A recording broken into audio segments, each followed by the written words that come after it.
wala sa ere kasi mukhang lumalakas ang simoy ng hangin. Ano? Sa Bicol, kawawa eh, no? Nakakaawa yung mga taga Bicol. Mm. Ano na eh, lubog na yung mga bahay, yung may ibang parte, lubog na yung bahay. Yung lugar namin, palibasa, ano na eh, medyo nadidevelop na. Binabaha na, dati di naman binabaha yun eh.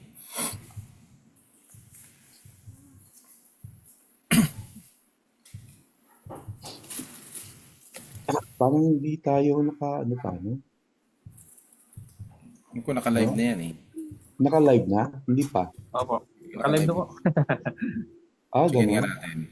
Hindi ko siya napapansin. Tingnan natin sa ating... Nakalive na po, tignan nga. Talaga? Hindi nga. Opo. Really? Bakit hindi ko nakikita na tayo ay naka-live na?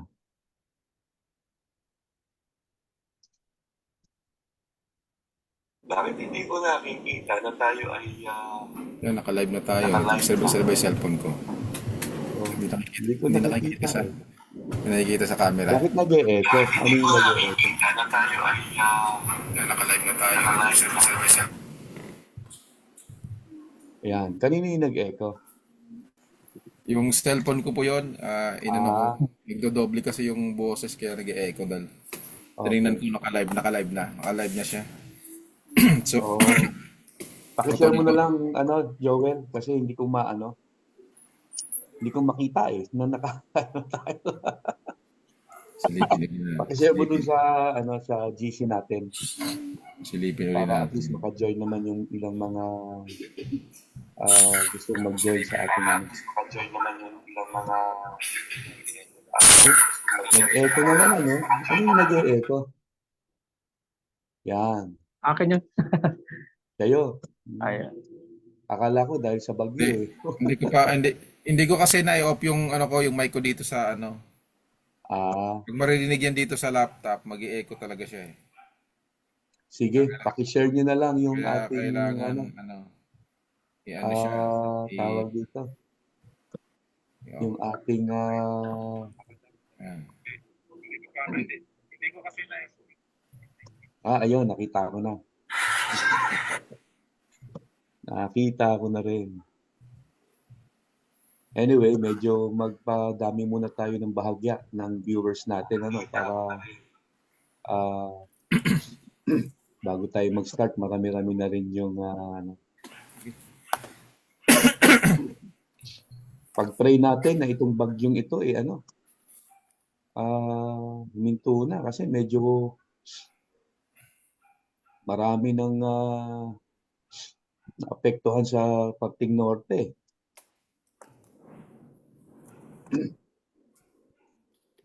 Wala na naman nga pasok bukas eh sa Muntinlupa. Oh, walang pasok bukas. Anyway, so bati na siguro tayo sa ating mga viewers ngayong gabi, no? Unahan ko na, magandang gabi po sa ating lahat. Magandang araw kung magandang araw na lang siguro, magandang bati kasi may mga lugar na hindi gabi sa kanila ngayong araw na to eh. Okay, so kung saan man kayo naroon, kami po ay bumabati ng magandang umaga, magandang araw, magandang gabi sa inyong lahat. At welcome po uli sa Grace Life Forum. At samahan niyo po uli kami sa isang napakasarap na kwentuhan na may kinalaman po sa ating kaligtasan. Okay? So, good evening po sa ating lahat. Ito po uli si Brother Henry Uy ng Grace Life Church. May nahulog na yero Kung sa kapitbahay namin yun. Isang mapagpalang gabi po. So mahalaga yung ating pong pag-uusapan ngayon ay mapakinggan po natin, no, maantabayan na natin dahil kasama ito doon sa ating mga napag-usapan ng mga nakaraan. So mahalagang maabangan po natin kung ano yung mga i-discuss natin ngayon. Kumbaga yan ay ano na, konklusyon. Kumbaga sa English ay gaya gamitan niya na salitang therefore. Conclusive na siya. Therefore, Therefore, the man is justified by, mga ganon. Yun yung ating magandang abangan ngayong gabi. So muli tayo ay mapagpapala po at matututo ngayong pong gabi. Kaya dyan lamang po kayo. Magandang gabi po. magandang gabi po. Ako si Brother Jed, no? Salamat sa pagsama sa amin. Kahit hindi maganda yung panahon, pero sana ay hindi tayo magka-problema sa ating connection, no? So, ito yung Talagang ating... hindi maganda kasi may naririnig na akong mga yerong nagkakalampagan sa labas. Oo. Ano ba yan? Magandang gabi po sa lahat kung saan man kayong dako ngayon. Sana ay nasa maayos kayong kalagayan. Shoutout ko lang pala si yung kasamahan ko sa simbahan, si Dorothy. Shoutout sa iyo. Ayun, magandang gabi po sa lahat. Magandang gabi, Dorothy. Oo, shout out kay Dorothy. Sige, so tuloy-tuloy na po tayo, no? So nung mga nakaraang pong linggo, nung ating pong mga napag-usapan, so ilang linggo rin yun na tayo nag-usap-usap patungkol doon sa kung ang ating bang kaligtasan ay nawawala, at marami pong mga verses tayong napag-usapan, mga books na kung titingnan mo ay tila mukhang nawawala nga, no? Sa unang tingin, kung yan ay hindi mo pag-aaralan ng mainam, hindi mo alamin ang konteksto at kung ano talaga sinasabi nung sumulat. Pero nakita po natin, no, na napatunayan natin na kailangan lang talagang pag-aralan para malaman ano ba talaga yung sinasabi nung sumulat. Kung nawawala ba talaga yung kaligtasan o hindi. At doon ay napakita po natin na ang kaligtasan ay matibay, na ito po ay hindi nawawala. Na once na ito po ay ibinigay sa sumampalataya kay Kristo, ito ay mananatili sa Kanya. Yun po ay kung totoo. O, doon natin lagi binibigyan ng saradong pangungusap yan eh. Kung totoo po, yung pananampalataya ay kailanman ay hindi na po mawawala yung kaligtasan. No? So ngayon naman pong gabi, no, ayon po dun sa mga napag-usapan natin noong mga nakaraan, yung mga talata, no, yan, medyo balikan ko lang ng konti, pero hindi ko na po babasahin. No, napag-usapan natin Galatians chapter 5, verse 19 to 21, 1 Corinthians chapter 6, verse 9 to 10, Romans chapter 2, verse 6 to 8, John chapter 5, verse 27 and 29. At marami po pong verses. No, so binanggit ko lamang yung mga kailan lang nating napag-usapan, pero marami pa po yan. Nagbanggit lang po ako ng ilan. Pero ngayon pong gabi ay para maging balanse naman yung ating mga topic na napag-usapan. No, hindi lang natin napag-usapan dapat yung patungkol doon sa mukhang ang kaligtasan ay nawawala. No, pero dapat mabalanse natin yan eh.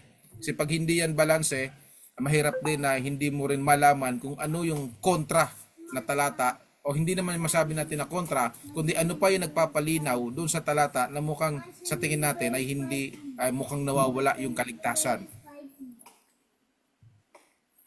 So ngayon, ang tatakil po natin ngayon ay yung mga verses na nagpapakita na ang kaligtasan ay secure doon sa mga sumampalataya. No? So yun po yung ating pag-uusapan ngayong gabi. No? So ilang verses po ito, no? Hopefully matapos natin ngayong mismong gabing ito yung mga verses na pag-uusapan natin, kasi marami po ito eh. So kung hindi man natin siya matapos ngayon, ay malamang baka mag-extend po tayo sa mga susunod na linggo. No? Kasi mahalaga na pagka binukas po natin yung verse o yung mga verses, ay magandang mapalawak natin yung usapin at magandang mapalalim pa natin para mas maging klaro sa bawat isa, no, yung ating pinag-uusapan. So umpisahan na natin.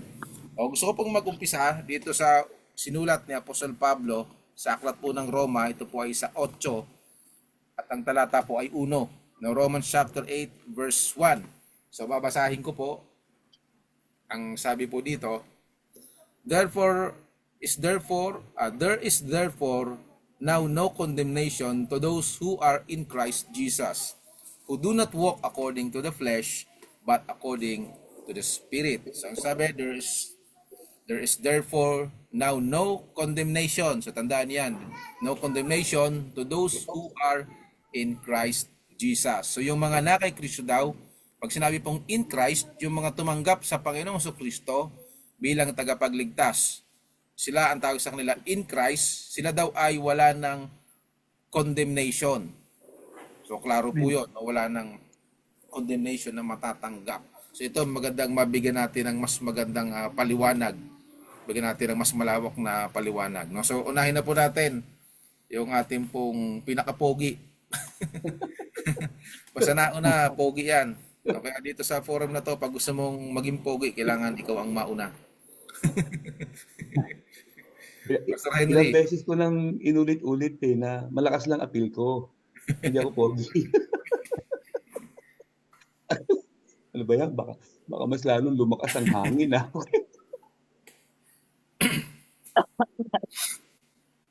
Excuse me. Nabutuloy ako. Anyway,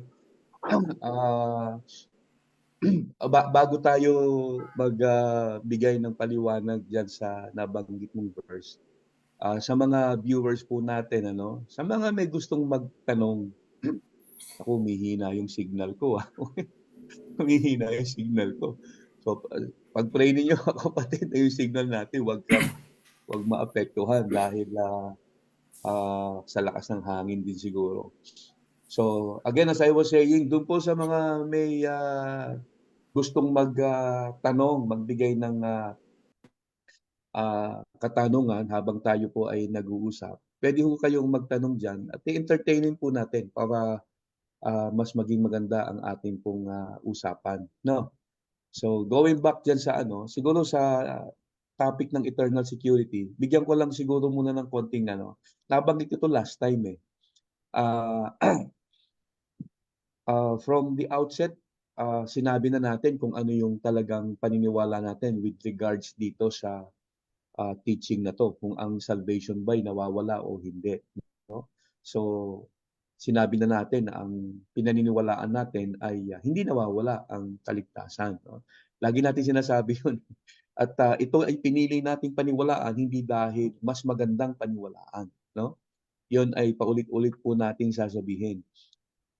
Pinili ho nating paniwalaan yung ang kaligtasan ay hindi nawawala kaysa doon po sa ang kaligtasan ay nawawala. Kasi matatawa rin tayo sapagkat iisang Bible lang ang ginagamit ng mga Kristiyanong naniniwala na ang kaligtasan ay posibleng mawala at ang kaligtasan ay hindi nawawala.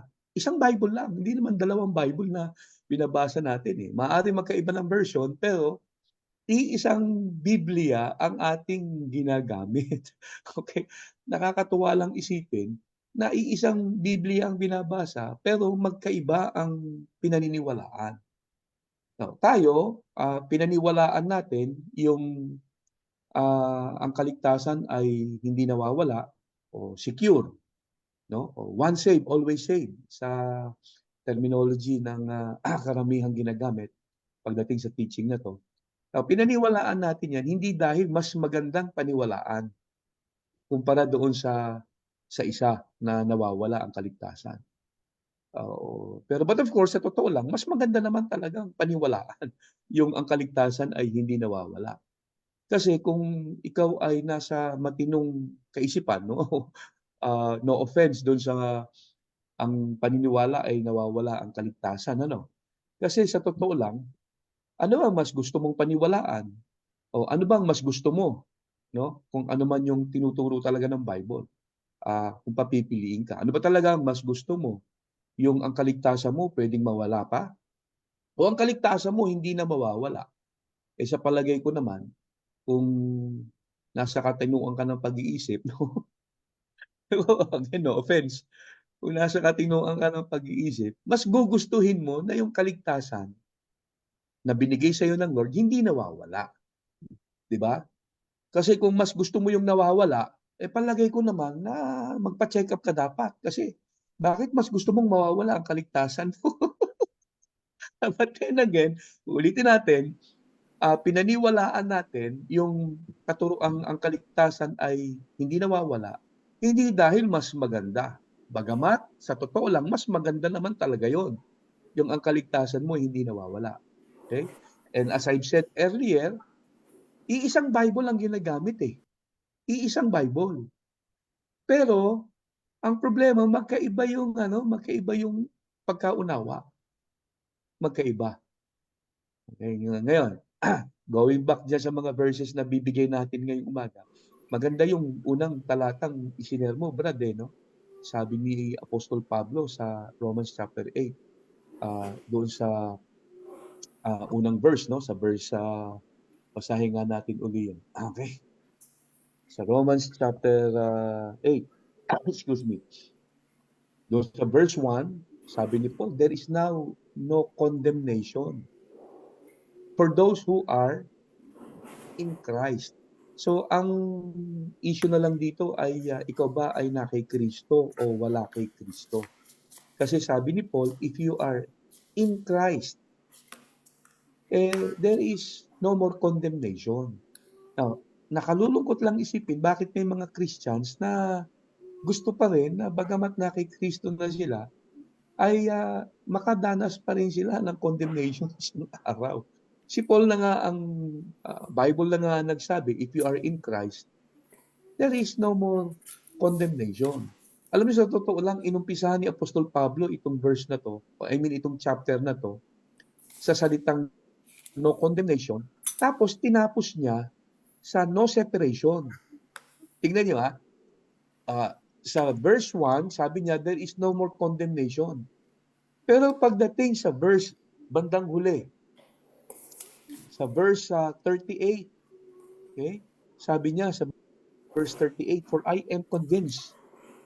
Ang problema, maraming Christians dito, maraming Christians hindi convinced na Paul said, I am convinced that neither death nor life, neither angels nor demons, neither the present nor the future or any powers, neither height nor depth, nor anything else in all creation will be able to separate us from the love of God that is, again inulit, in Christ Jesus our Lord.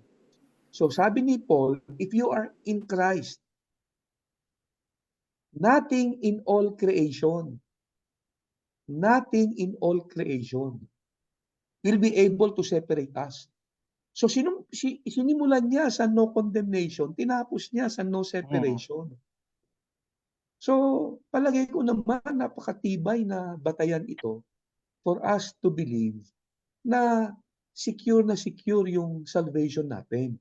Kasi wala daw makapaghihiwalay sa pag-ibig na meron tayo kay Kristo Jesus. Now, yung iba kasi itong sinasabi nila dyan yung naniniwalang pwedeng mawala ang kaligtasan Oo, sabi ng Bible, nothing can separate us. No? Nothing can separate us in all creation. Paano kung ikaw na mismo? Kasi yun yung kanilang Kung ikaw mismo ang humiwalay, no? Hindi nothing in all creation. Pero kung ikaw na mismo yung humiwalay, paano ngayon yun? Well, simple lang naman ang diyan Tingnan niyo Sabi ni Paul, nothing in all creation can separate us from the love of God. Nothing in all creation. Tanong, ikaw ba ay part ng creation? Palagay ko naman, aamin ka na ikaw ay bahagi ng nilikha. Sabi ni Paul, nothing in all creation can separate us from God's love in Christ. So maging ikaw mismo, you cannot separate yourself from the love of God. Tama? Anong masasabi niyo ron? Jen, anong masasabi mo ron? Na parang may chance pa ba na yung isang mananampalataya ay mag-isip, gusto niyang tumalikod sa pananampalataya, parang gano'n, no? Oo gano'n naman Parang nangyayari Hindi ako naniniwala na na magkakaroon siya ng struggle na magpo-fall siya minsan o kaya na matisod siya. Pero ang Diyos kasi nag-iingat sa atin Siya yung nagpapanatili sa atin kahit nga yung si Pedro nga, 'di ba? Gusto nang bumalik na si Pedro sa dati niyang pamumuhay. Kasi si Peter is feeling guilty na sa kanyang ginawa, 'di ba? Parang feeling niya hindi na siya karapat-dapat. Parang wala siyang karapatan na gawin yung pinapagawa sa kanya ng Panginoon. Anong ginawa ng Panginoon? Hinahanap pa siya. Hinanap siya, hindi may dalang tubo. Kundi nag-ihaw pa ng isda. Di ba?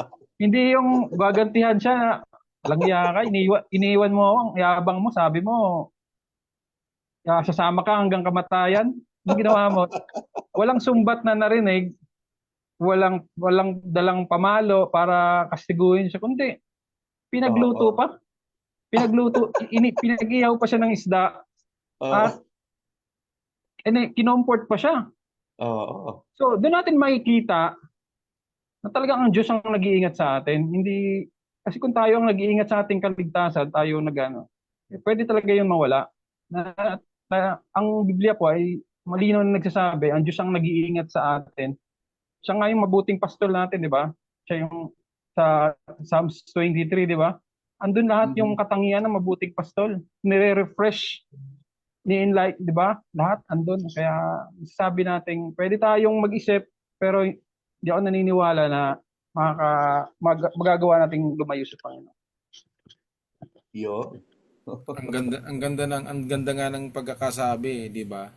Yung katulad pagkabanggit natin kanina, if we are in Christ, no? Kasi kung papansinin niyo Yes. ang sabi diyan, shall be able to separate us from the love of God which is in Christ Jesus our Lord. Hmm.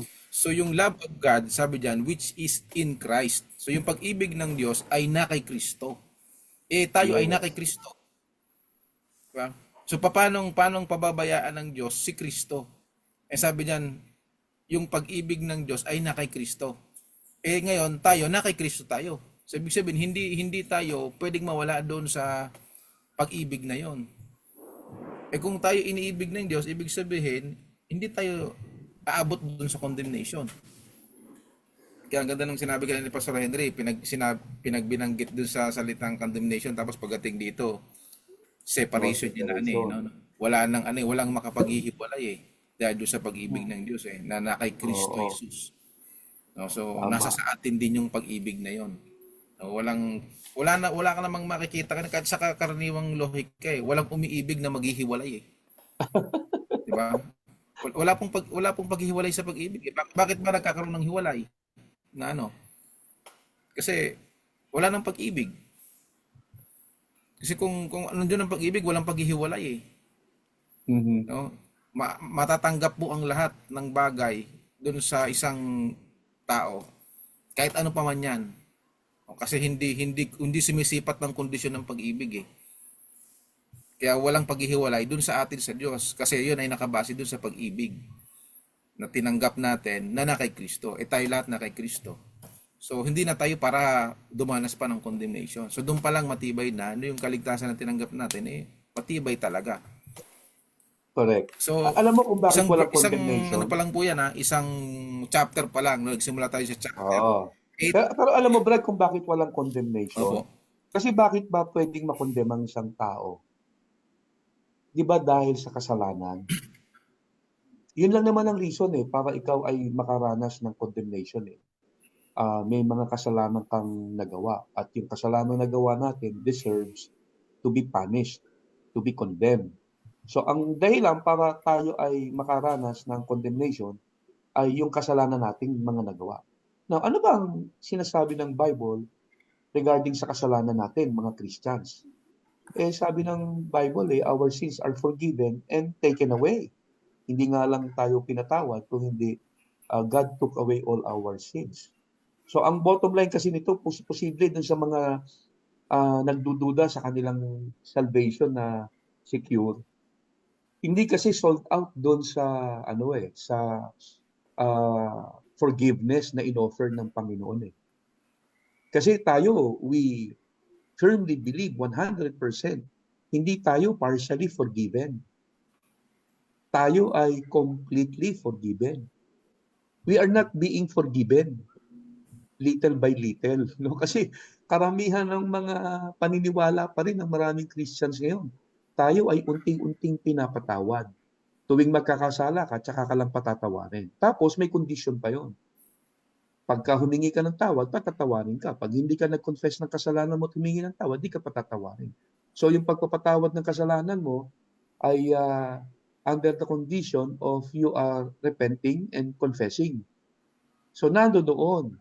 Kaya naniniwala sila na posibleng mawala ang kaligtasan mo kasi kapag ka hindi ka nag-repent, hindi ka humingi ng tawad sa nagawa mong kasalanan at nagpatuloy ka diyan, mawawala ang kaligtasan mo. So doon nagkakaroon ng problema eh. At pagka sinabi naman natin na mali ang ganyang paniniwala kasi ang Christians ay 100% completely forgiven at magpapakita ka ngayon ng mga verses, ibabato nila yung 1 John chapter 1 verse 9. Paulit-ulit na natin sinabi na ang 1 John 1:9 ay hindi siya isang pangako ng Diyos para sa mga Christians na pwedeng i-claim every time we commit sin. Ang 1 John 1:9 ay kinakausap ni Apostle John yung mga grupo ng mga taong na nasa loob din ng simbahan, nakapasok sila. Pero sila ay hindi pa talaga mga Christians. Okay? So, yan ay natalakay na natin. Siguro doon sa mga susunod na araw, pwede natin siguro balik-balikan din yan, no? Kasi maraming first time lang mapapakinggan yan eh. So, tingin ko doon yung isa sa hindi tingin ko, kundi yun talaga ang pinaka main na issue kung bakit maraming Christians ang hindi maintindihan yung ang Kristiyano hindi na i-condemn. No? There is now no more condemnation simply because we are 100% completely forgiven. At maraming verses yan. Colossians 2:13, sabi ni Apostle Paul doon, He forgave us all our sins. No? Bible says, He forgave us, past tense. How many sins? All our sins. Pag sinabing all yun. Hindi past lang. And that includes our future sins. Diba? Sabi ni Apostle John sa 1 John chapter 2, sabi niya, we have been forgiven on account of His name. Forgiven on account of His name. Not because of our confession and repentance. So ang forgiveness natin, na-receive natin because Jesus died for us. So completely forgiven tayo. Yun ang isang reason kung bakit naniniwala tayo. There is now no more condemnation. Hebrews chapter 10. Ang daming verses yan. Hindi lang natin na, siguro basahin ko na lang isang para lang mabigyan natin ng yung Hebrews chapter 10. Buksan lang natin uli sandali. Itong verse na to talks about our complete forgiveness. Sa verse 11 hanggang 12. Itong sabi ni Apostle, some believe na si Apostle Paul ito. Pero hindi napapatunayan pa yon. So sabi ng author of Hebrews ito, day after day, every priest stands and performs his religious duties again and again. He offers the same sacrifices which can never take away sins. But when this priest, referring to Jesus Christ, had offered for all time one sacrifice for sins, he sat down at the right hand of God. Now, dito sa mga verses na to, pinapakita dito ng author of Hebrews na yung sacrifice ni Jesus ay sufficient for all our sins. Ikinumpara niya yung sacrifice ni Jesus doon sa mga Old Testament sacrifices eh. Sa Old Testament sacrifices daw, sabi ng author, yung mga hayop na ino-offer nila day by day cannot take away sins. In other words, in contrast, yung offering ni Christ ng kanyang sacrifice for sins can take away sins. And the fact na sinabi ng author dito na yung offering ni Christ is once for all time. And what is time? Time is past, present, and future. Kaya maling isipin na yung future sins natin hindi kasama doon sa kasamang pinatawad ni Jesus. Kaya nga tayo ay completely forgiven. At hindi naman mahirap intindihin yun kasi paulit-ulit natin sinasabi, when Jesus died on the cross, that was more than 2,000 years ago. Wala pa naman tayo lahat nun. Lahat ng kasalanan natin, future sins, nung time na si Jesus namatay. Yung past, present, and future sins natin, lahat yung future sins. Kaya tayo, nung namatay si Christ, since lahat ng kasalanan natin, future sins, lahat ng kasalanan natin, pinatawad niya nung siya'y namatay on the cross. So yan ang isa sa pinakamatibay na basihan kung bakit there is no condemnation. Okay? Yun lang, naidagdag ko lang kasi marami ang yun ang reason kung bakit hindi nila matanggap na no condemnation eh. Pwede ko ba dagdagan Paniniwala yung nila, hindi pa Pastor? sila completely forgiven eh. Yes, bro. Sige, go Brad. Dagdagan ko lang yung yung assurance ng yung sa forgiveness natin, yung complete forgiveness, no. Sabi sa Ephesians 1:7, tignan po natin, no. Ephesians 1:7, ilalagay ko lang sa comment para mabasa din. In him we have redemption through his blood, the forgiveness of sins in accordance with the riches of God's grace. So yung redemption, yung pagtutubos is forgiveness of sins. Yes. So malinaw po tayo na yung redemption is forgiveness of sins. So ngayon, tignan naman natin ano yung sinasabi sa Hebrews 9:12. Kung yung redemption is forgiveness of sins, titignan po natin kung ano yung sinabi dito sa Hebrews 9:12.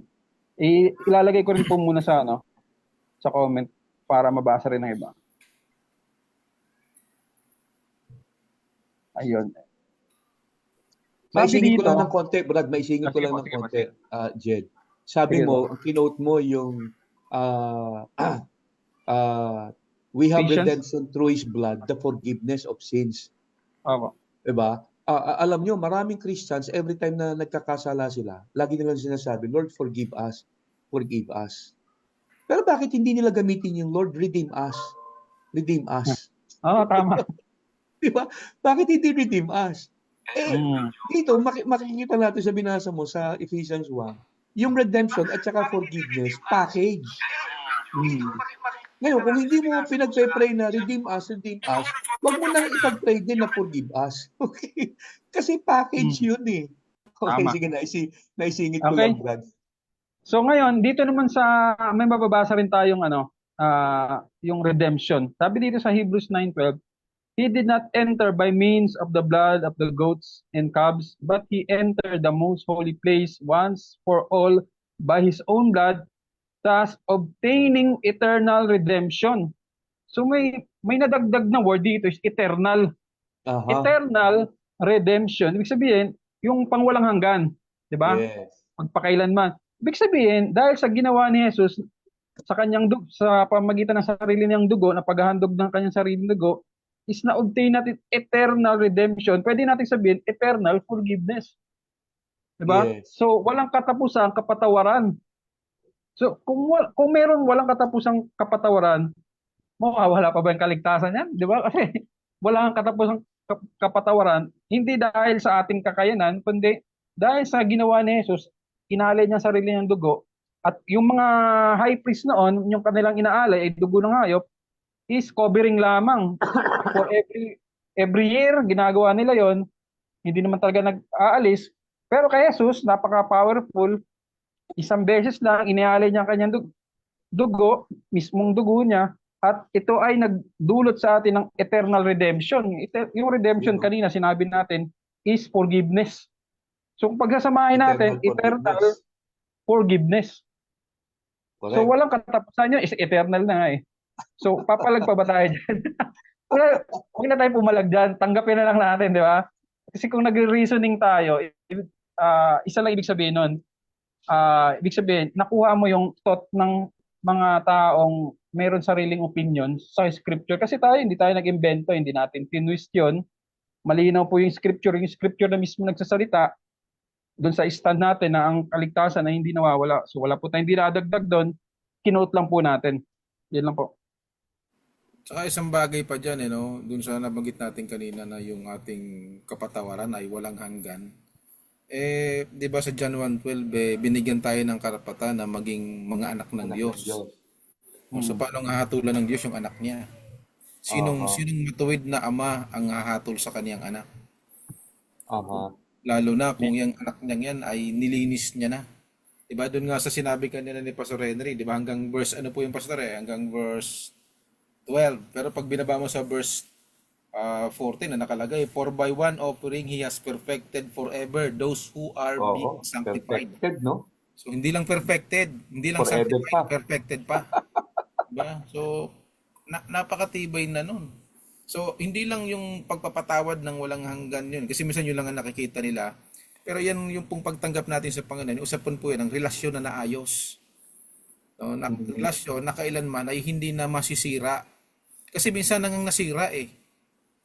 Oh, nasira doon sa Hardin ng Eden, tapos ngayon sa pamagitan ng Panginoon, naibalik yung nasirang relasyon kasi binayaran lahat ng kasalanan.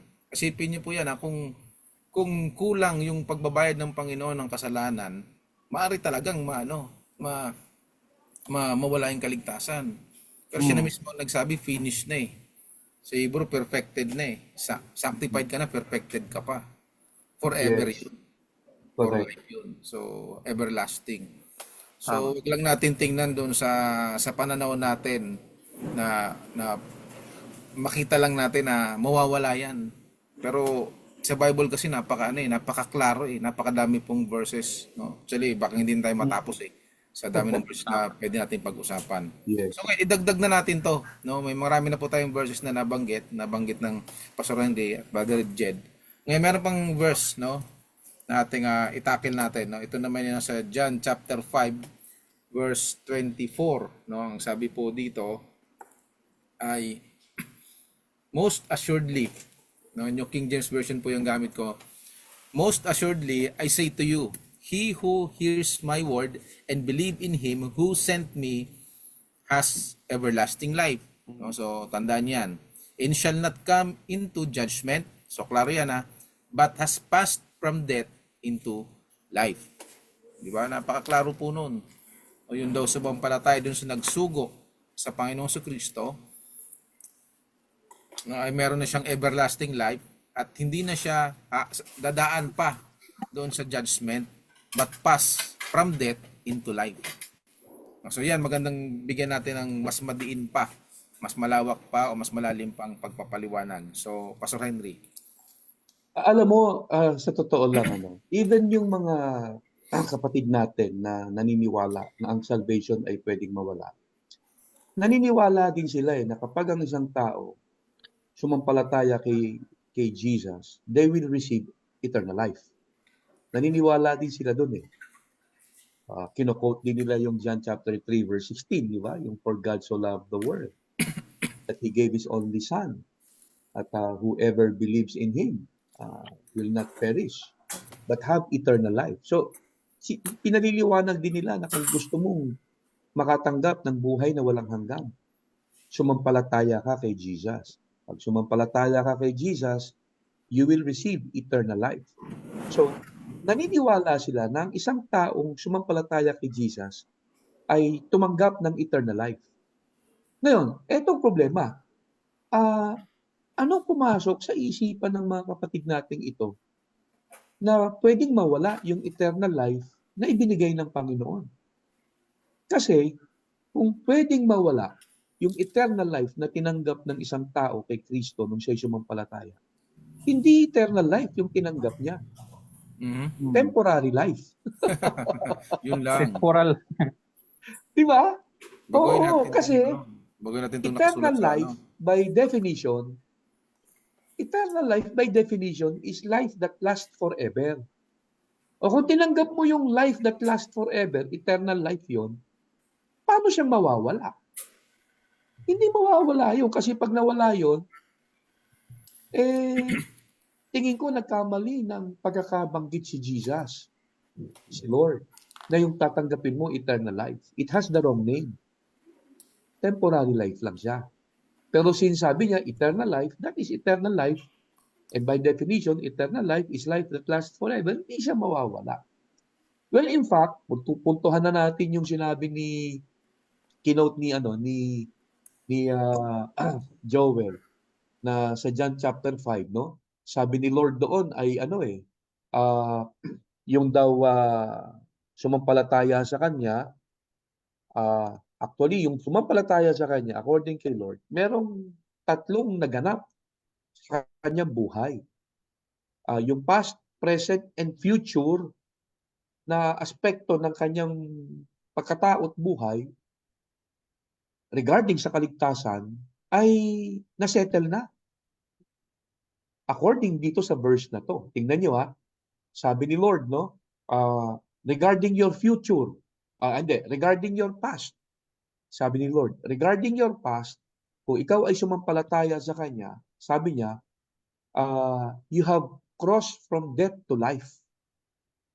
Nag-cross over ka from death to life. Tumawid ka mula kamatayan papuntang buhay.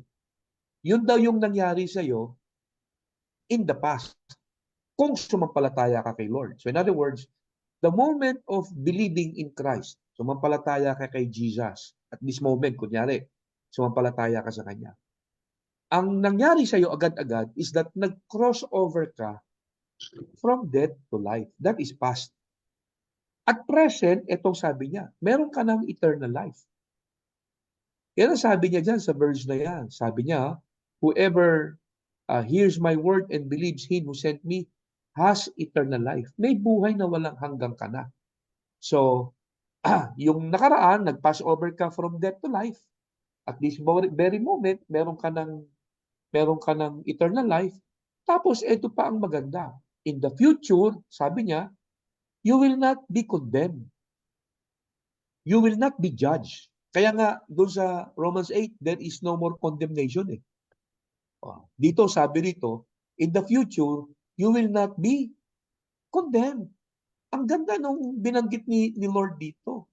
So, past, present, and future na buhay ng isang believer ay na tumanggap kay Lord has been dealt with regards to salvation.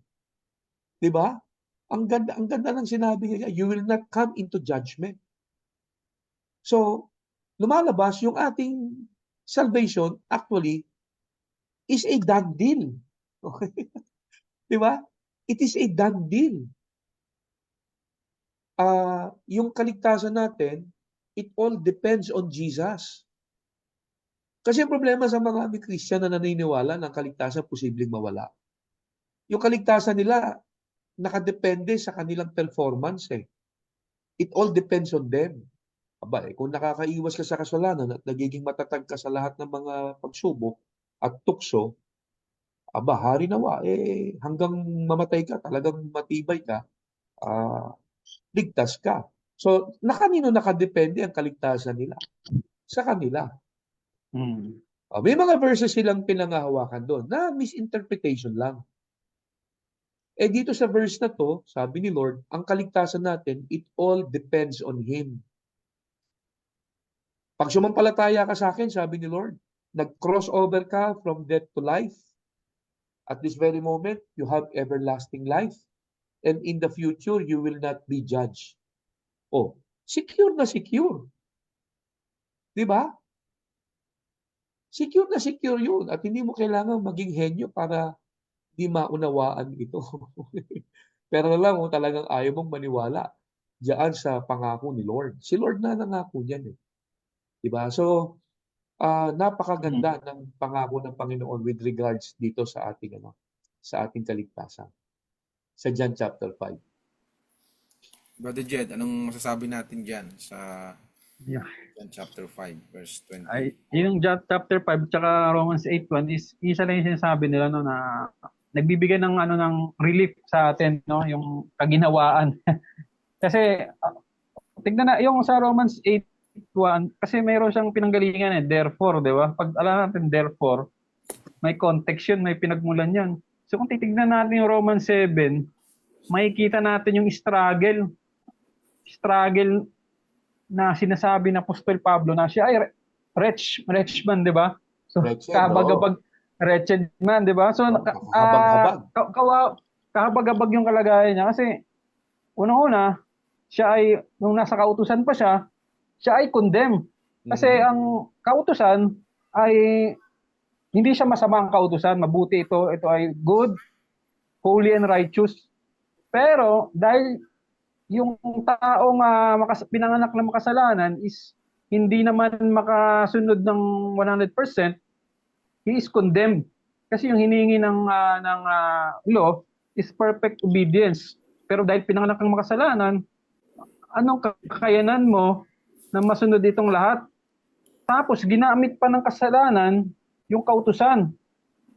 Yung sa Romans 7, ginamit ng ng kasalanan, yung ano yung mabuting bagay, ginamit ng kasalanan. Mabuti yung law, pero dahil ang tao makasalanan, ginamit ng kasalanan yung mabuting bagay para i-condemn yung tao. So nagamit ng kasalanan yung law para makondemn tayo dahil yung tao makasalanan, wala namang kakayanan na sundin ng hinihingi ng kautusan. So sabi ni Apostol Pablo, kahabag-habag yung kalagayan niya, di ba? So sinong magliligtas sa akin sa ganitong kalagayan? Kaya nga, dahil sa sinabi niyang yon, binigyan niya niya naman ng relief, di ba? Sa Romans 8.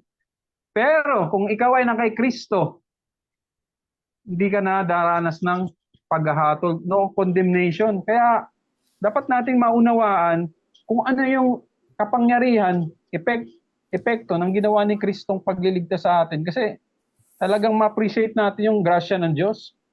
Hanggat hindi natin na pag-aaralan, hindi natin nauunawaan kung ano yung kagandahan ng ginawa ni Kristo, anong kagandahan ni Kristo, na tayo ngayon ay naging malaya sa pananagutan, hindi natin ma-appreciate yon at talagang ang epekto nito, hindi tayo nagpe-perform ng mas maganda. Kasi yung pinagmumula ng magandang pag-perform, paglilingkod, is yung thankful heart. Paano ka magiging thankful kung wala kang assurance?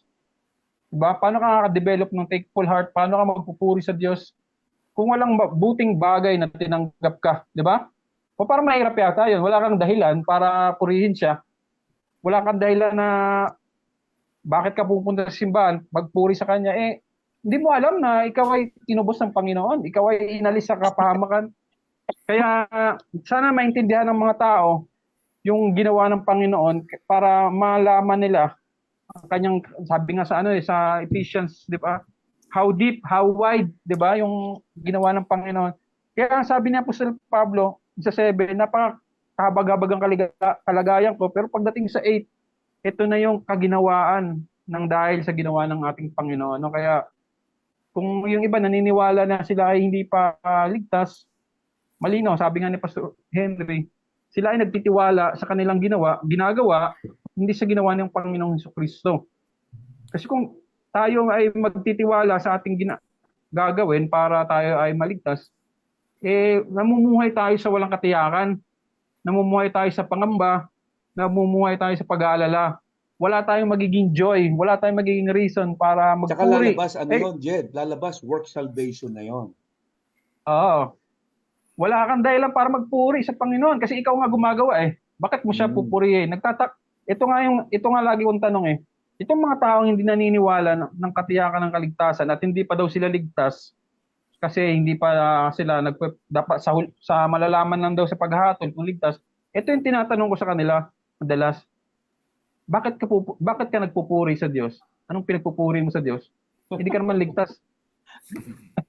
Anong pinapasalamat mo sa Hindi ka naman galit. Sabi ko nga, kasi may mga may mga nakakausap ako na medyo kakaroon kami ng konting tatanong ko sa kanila, ano pinapasalamat mo sa Diyos?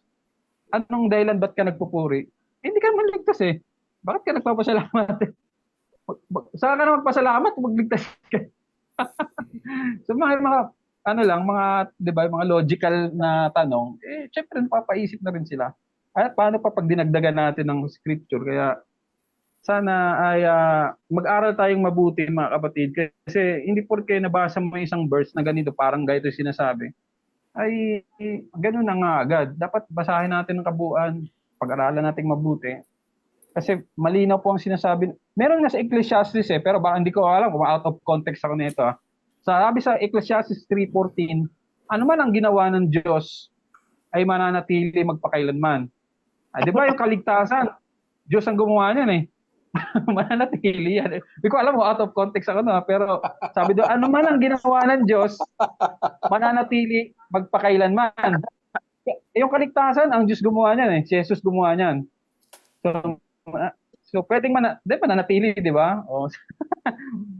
Pero sa palagay ko, hindi out of context yun kasi ang Diyos talaga gumawa ng kaligtasan at sabi doon, ang lahat ng kanyang ginawa ay hindi pwedeng magbago at mananatili magpakailanman. So yun, dagdag lang yun sa ating sinabi, pinag-aralan kanina. So John 5 at sa Romans 8:1. Maganda yung basihan ng pagpupuri ng pagsamba Yung sinabi ni Jed na yon, dahil nga nakita mo yung kabutihan ng Diyos na kay pinatawad sa yung kasalanan at yung kaligtasan mo ay hindi mo mawawalan. So magandang basihan yun ng pagpupuri. No? At of course, hindi lang yon. Meron ding yung pagbabago ng tao ay magandang basihan din yung dahil nalaman mo na ikay pinatawad. Diba? Yung goodness ng Diyos, sabi ng Apostol Pablo, ay nagli-lead sa tao sa repentance para magkaroon ng pagbabago yung pag-iisip ng tao. Pag the more na nakita mo yung kabutihan ng Diyos, yun ang magli-lead sa iyo para ikaw ay magbago, magsisi dun sa mali mong nagawa.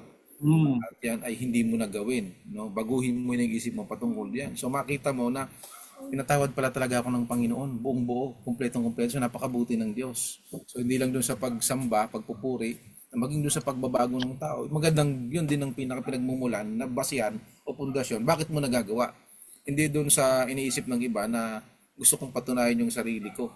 Kasi gusto kong maligtas. Kasi pagka hindi ko pinatunayan yung sarili ko, hindi ako maligtas, posibleng mawala.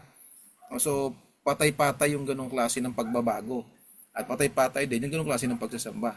No, yung kanina nabanggit po ng Pastor Henry, diba? Gusto ko yung ginamit na ng Pastor Henry, yung crossover, no? Kung familiar kayo sa salitang crossover, kay Kobe Bryant lang yan na uso. Diba? Wala kang makikitang nagko-crossover tapos bumabalik. Ako po, nagko-basketball ako eh. Nag-aral ako kung paano mag-crossover, kung paano mag-step. Meron akong nakapag-session ako na sa Milo Boy nung bata ako. Talagang yan ay ginagawa ng tao Milo Boy ka pala eh. kasi kailangan mong malampasan ng mabilis yung kalaban mo at may technique dyan. At walang crossover na bumabalik. No, isipin mo, di ba? Dito sa version na ginamit ko, sabi dito, pass eh. Pass, dumaan ka na eh. Nilipasan mo na. Alam niyo naman yung salitang pass away. No, umalis ka na doon. Posible namang babalik ka pa. No? You're from death. And then now you're into life. Tapos babalik ka pa. At imposibleng mangyari 'yon. No, hindi po gagawin ng Panginoon sa mga iniibig niyang mga anak na kanyang minamahal, no? Kasi nandun sa atin yung pag-ibig ng Diyos eh. Hindi tayo pwedeng ibalik doon sa kamatayan. Kundi inilipat na tayo sa buhay eh. Kaya illogical talaga yung sabihin mo na ang kaligtasan nawawala. No, hindi po talaga mababaw po talaga 'yan. Kahit sa natin balik-balik ta rin ng ng talata ng Bible. Siguro kahit isa mo pa apokripa, hindi mo mapatunayan na ang kaligtasan ay mawawala. Okay. So, meron pa po tayong verse no na ano natin, meron po tayong itatakil dito eh. No, sa John chapter 5 'yon ano, meron pa po tayong verse sa John chapter 10, no, dalawang book na lamang po. John chapter 10 verse 27 to 29. Ang sabi dito, "My sheep hear my voice, and I know them, and they follow me. And I give them eternal life." So yun na naman, di ba? "And they shall never perish, neither shall anyone snatch them out of my hand." So yun pa lang. "My Father who has given them to me is greater than all, and no one is able to snatch them out of my Father's hand." Di ba? Alam niyo naman yung salitang snatch. Yung mga snatcher dyan.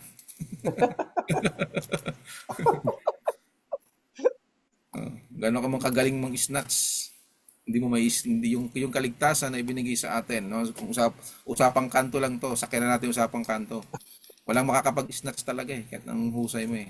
Pastor, ano bang masasabi natin dito? Alam mo, sa totoo lang, yung no offense sana doon sa mga kapatid nating kasi ako ina-acknowledge ko pa rin silang mga kapatid sa pananampalataya, yung mga naniniwalang possible mawala ang kaligtasan eh, no? Kasi kahit yung na paniniwala nila, ligtas pa rin sila eh, kahit anong mangyari.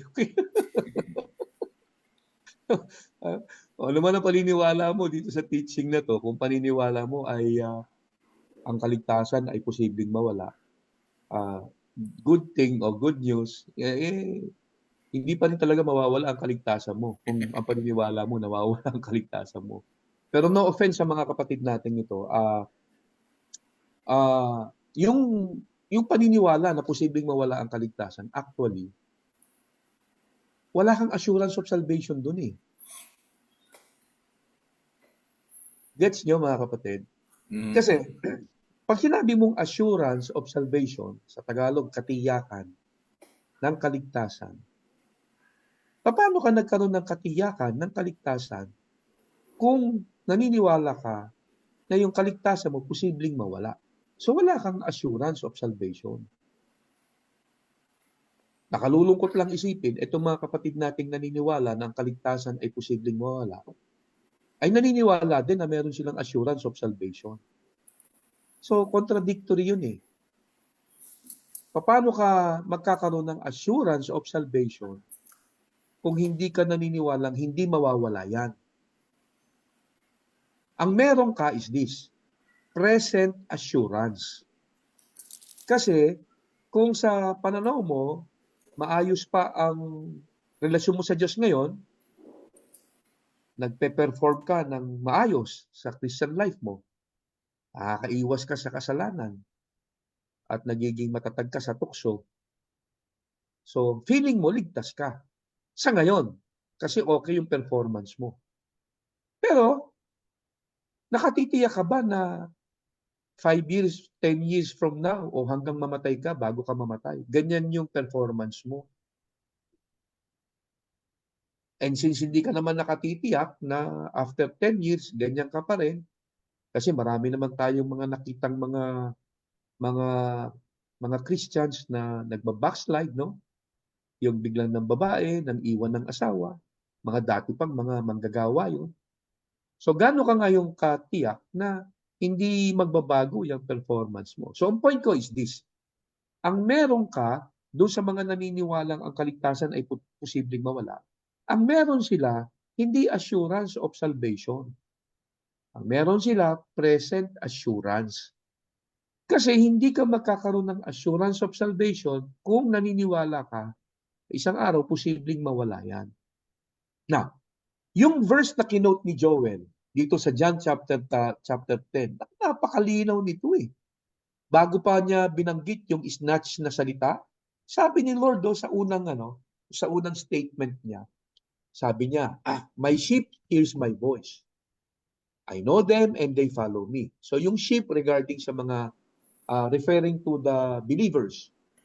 Verse 28, I give them eternal life, and they shall never perish. Sabi ni Lord, binigyan ko sila ng eternal life. Yung aking mga sheep, mga tupa ko, binigyan ko ng buhay na walang hanggan, eternal life. And they will never perish. Sinabi na nga ni Lord, yung mga believers, they will never perish. Tapos ngayon, iisipin ng mga ibang Christians, we can still perish. Mas magaling pa tayo kay Lord, no? Tapos sabi ni Lord, nobody can snatch them out of my hand. Aba, kung ikaw ay naniniwala na si Jesus Christ ay tapat at napaka-powerful, no? Do you believe that Jesus Christ is very powerful? Ako, naniniwala ako na si Jesus, once He said that, yung pangako niyang yan, He is able to fulfill. No? Tapos, sabi ni Lord, kung hindi ka pa kontento dyan,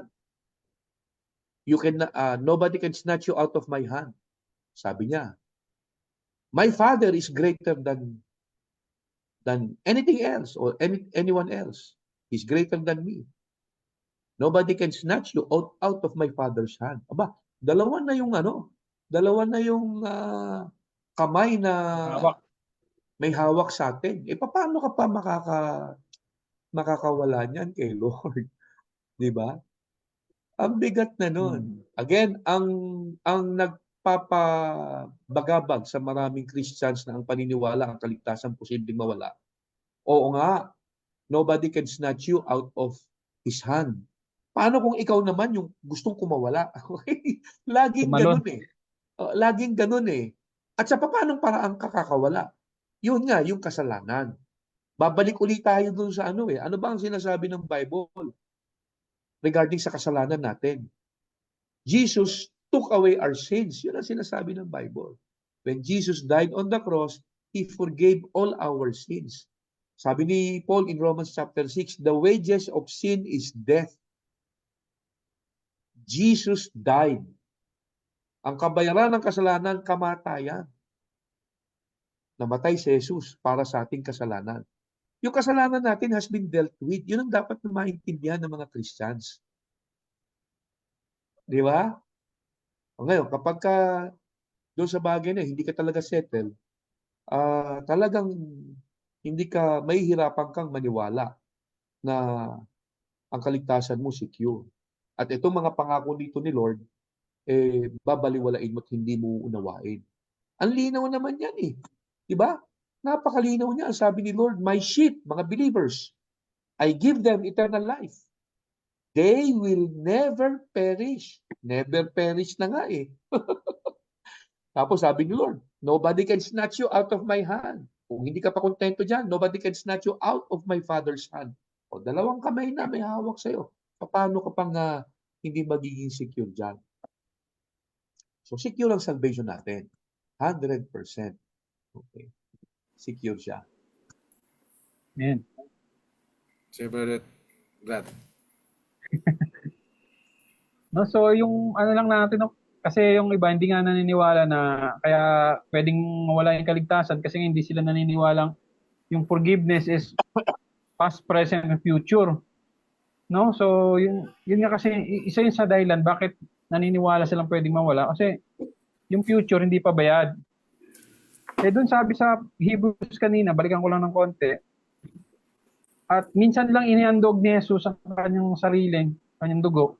At siya'y umupo na sa kanan ng Ama, sa kanan. Ibig sabihin ng umupo, nagpahinga na. Tapos na kasi yung trabaho. Tapos na ang trabaho niya. Tapos niya, kaya nga sabi niya, it is finished, di ba? Doon sa John 19:30. So, alam nyo, para kung hindi pa bayad yung lahat ng ating kasalanan o yung kahit yung magagawa pa natin sa future, is kailangan ulit mamatay ni Kristo para mabayaran ulit yon. Yes. Kailangan niya mamatay ulit para mabayaran na naman. Kailangan maipako na naman siya sa krus para mabayaran yon. So sabi doon, pero hindi yun mangyayari. Bang paulit-ulit yun. Kawawa naman si Kristo, kinawawa naman natin. Diba? Pero sabi doon, nagpahinga na, umupo na. Yung mga high priest sa lumang tipan, walang upuan doon sa tabernacle eh. So ang pinapakita doon, walang rest yun, tuloy-tuloy yun. Pero si Jesus umupo na. Ibig sabihin, tapos na yung trabaho, nagpahinga na siya. Correct. Kaya makakatiyak tayo na talagang once and for all yung ginawa ng pagtutubos sa atin ng Panginoon. No? Amen. So, mga kapatid, mahaba-haba na yung ating mga naging usapan sa ilang part na to. 9 na, di ba? So, marami-rami na rin tayong na-share about sa pagtatama ng maling interpretation at pagsasabi naman ng yung katotohanan patungkol sa kaligtasan di nawawala. Maaring hindi pa rin maintindihan ng mga iba. Kasi ang totoo po kasi, ito talaga ay kapahayagan na nagbumula sa Diyos. Kahit minsan gaano katalino yung tao, hindi niya talaga ma-gets back, hindi niya maunawaan kasi talagang ito'y kapahayagan na nagbumula sa Diyos. Na kaya hindi ang disgrasya, aksidente na kayo ay narito, nilob ng Panginoon na kayo ay makapakinig. Yung iba dito na lalo yung medyo nag-aalinlangan pa is divine appointment ito mga kapatid kasi naniniwala kami na hindi kami ga-aksaya ng panahon sa aming ginagawa kundi ito may ma-accomplish, di ba? Kahit pakunti-konti. So may mga videos na nakaraan pwede niyong balikan kung ngayon lang kayo nanood. Kasi nga kung ngayon lang, syempre kulang na kulang 'yun. Marami part 9 na po ito, pwede niyong balikan yung iba para dun sa mga verses na parang akala ninyo, yun yung sinasabi. Baka nandoon yun, pwede nyo pong balikan yan mga kapatid. Yun po. So yung sinabing na my Father is greater than all. No, greater pa rin siya doon kahit sa makagawa ka ng kasalanan, mas greater pa rin siya doon eh. Kasi kung gagawa ka ng kasalanan, ikaw yun. Ikaw yung gumawa. Tama. Diba? So address yun sa'yo. Sabi, my Father is greater than all. Mas greater maging sa'yo. Greater than Satan. Na mismong pinaka-author niyan eh. So, yun, hindi na natin pwedeng baliin yun eh. Pag sinabi niyang all. Kaya nga yung grace greater than greater than Sin. sin. Diba? Abound. O perperuso yung lagi natin ginagamit dyan. Pag titimbangin mo siya, ay hindi mo siya matitimbang kasi talagang yung grace ay mas mangingibabaw, babagsak at babagsak yung kasalanan. Dun sa labanan ng dalawa na yun, laging panalo yung biyaya. Kasi Yes. panalo na nga yung labanan na yan eh. Hindi mo na yan pwede pang gawa ng round 2. Finish na nga yan eh. So yung kamatayan ay wala talagang kapangyarihan sa atin. So medyo extend po tayo ng konti, no, para mabigyan pa na mas magandang punto yung ating pong pinag-uusapan, no. Last verse na lamang po ito.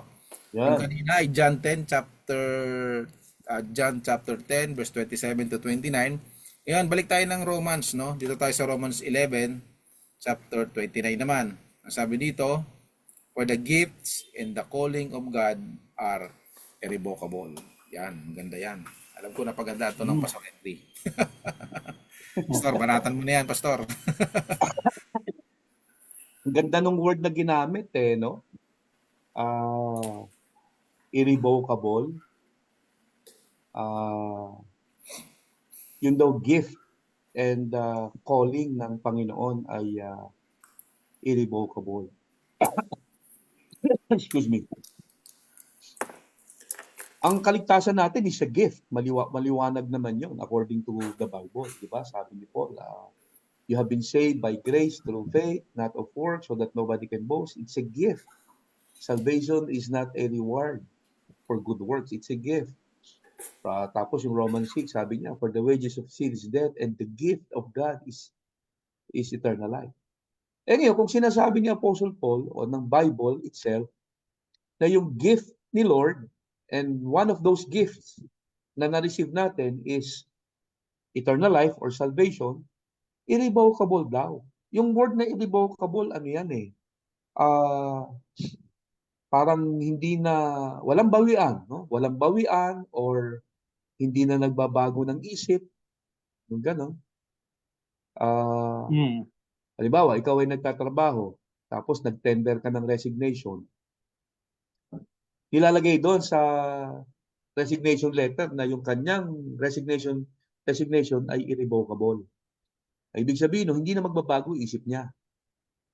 Okay? At ito ay final na. Walang bawian. Hindi niya nababawiin yon. So, Amen. yung kaligtasan natin, si Lord, hindi bigay tas bawi. Okay? Hindi bigay bawi. Bigay bawi, bigay bawi. Walang Tama. ganong si Lord. Tama. Oo. Sige, yung si Pedro nga, di ba? Balikan natin si Pedro. Sama ng ginawa nun, pero ang Diyos pa ang humanap sa kanya. Panginoon pa ang humanap sa kanya. Kasi siya, di ba? Tinawag siya apostol. So, binigyan siya ng function. Calling niya is to be apostle. Kung ang Diyos madaling mabad trip, nagbabago yung isip niya. Nagbabago yung isip niya, wala na si Pedro, tapos na, di ba? Hinahanap pa ng Panginoon. So, malinaw po na yung kanyang pagkatawag, hindi nagkamali ang Diyos nang tayo tawagin at iligtas. Hindi siya nagkamali. Para, nagkamali ako dito kay Pedro, bawiin ko nga yung yung binigay ko sa kanya. Bago pa tayo nilikha, nakikita na tayo ng Diyos Nung niligtas niya tayo, hindi siya nagkamali nung piliin niya tayo. Kasi pinili niya tayo, simula pa lang Hindi siya nagkamali nung pinili niya tayo kasi nakita niya ng lahat sa atin bago pa natin magawa. Kaya pinili niya na tayo, tapos nagkamali lang tayo, binawi na. Hindi pwede yun kasi nakita niya na lahat. Kaya nga nagpa siyang piliin tayo. Tayo naging kanyang tupa. Kaya yung isang characteristic ng tupa sa John 10 is nakikinig. Meron yung mga hindi nakikinig, topak So, yun po. Tunay naman, yung tunay naman ang anak ng Diyos is, hindi naman perpekto. Pero kapag narinig niya yung pangungusap ng Panginoon, kahit siya ay bumagsak, tatayo ito, babangon ito. Makikinig ito sa Panginoon. Yun po yung sasabi ko dyan. Pag yung tao nagpasa ng resignation at nakalagay doon irrevocable, pwede kang gumawa ng paraan para mabago. Baka mabago mo. Diba? Yan ang nakikita ko kalimitan sa resignation may irrevocable yung resignation. So ikaw bilang tao, ikaw yung boss, nagre-resign yung tao mo, lalagyan niya revocable. So gagawa ka ng paraan para mabago. Pero tayo, ano yung pwede nating magawang paraan para mabago natin yung isip ng Diyos? Na pag sinabi niyang binigay ko yon sa iyo, libre walang bayad, bayad na yan. Yung pagkatawag ko sa iyo at yung kaligtasan mo. So ano yung pwede mong magawa na para mabago ang Diyos? Sabi mo, hindi Lord, gagawa ko ng kasalanan, papatayin ko itong anong to, ano yan to. Mabago lang yung kaligtasan ko, mabago mo lang yan. O, edi gawin mo. Sabi niya, bayad na yan eh. Pero siyempre, may consequence pag ginawa mo yung kasalanan. Hindi aalisin ng kalikasan yun. No, hindi tayo exempted doon sa consequence. Pero ang katotohanan, spiritually, biblically, bayad yun. Kasi lahat naman ng Kristiyano nagkamali. Wala ka namang nakita na hindi nagkamali. Wala namang Kristiyanong hindi nagkasala. Lahat nagkasala. No? So, pwede bang maging dahilan yung pagkakasala nila na hindi? Kahit nakalagay sa Bible, irrevocable, mababago yan. Imposible yun. Wala tayong kakayahan bilang tao na baguhin yung itinakda ng Diyos. At pag sinabi niya na irrevocable yan. Tayong tao pwedeng ganun. Pwedeng mabago. Pero ang Diyos, hindi. Lalo na't pinasabi niya na sa Bible, sinabi niya sa kanyang salita. So tayo po ay medyo na-extend ng konti, no? Medyo pagpasensyahan na po ninyo kasi medyo malamig ang panahon, medyo pinainit Walang lang nagtanong, natin. ano? Oh, Walang Wala, nagtanong wala. eh. ano nagtanong. Satisfied ba? Klaro na yung Satisfied ating yata eh. usapan. Sige po. Malinaw naman. Meron dito. Hindi, walang nagtanong. Nag-comment lang si Ramil. Sige. Kung ganun pa man ay kami po ay magbibigay na ng aming mga huling pangungusap, no? So magpapaalam po pansamantala. No, nawa po sa mga susunod na linggo ay magka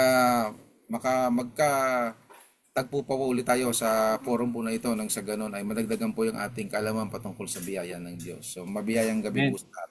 And by the way, God willing, etong forum natin ay gagawin nating every week na, no?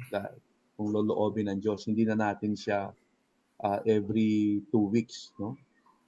So, yun ang isang kaabang-abang. So, sana ay wag tuloy-tuloy yung ating wag tayong maging busy, no? Si Jed kasi masyadong busy sa niya eh, sa negosyo eh. Okay? Sige, paalam na tayo. Magandang gabi sa inyong lahat mga kapatid. At nawa, as we conclude ito pong series na to on Once Saved, Always Saved or Eternal Security, nagbigay sa atin ng comfort, no? At kumpiyansa sa atin pong kaligtasan na ito ay sinecure ng Panginoon para sa ating lahat. Good evening po sa ating lahat mga kapatid at good evening sa inyong dalawa. See you next week mga kapatid.